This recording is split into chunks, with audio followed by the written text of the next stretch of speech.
वह मुस्कुरा के बोली, तेरा बाबू तेरी एक उम्र का था जब पहली बार खेत में साइकिल चलांदा ले आया था।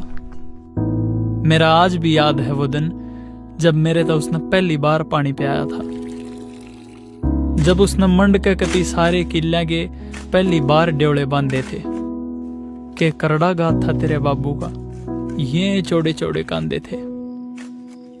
जब गेहूं में पानी देन खातर वो आधी रात न बाज का आया करदा, और नाके वाले संभालन खातर बाँ फूट दे पानी में बढ़ जाया करदा।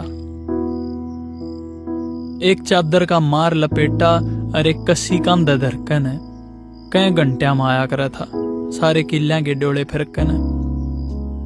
वह 4 महीने तेरे बाबू के माथे पे एक भी त्योड़ी दिखी नहीं, ना कोई थकान ना कोई शिकायत, आंख्या में चमक माड़ी भी फीकी नहीं।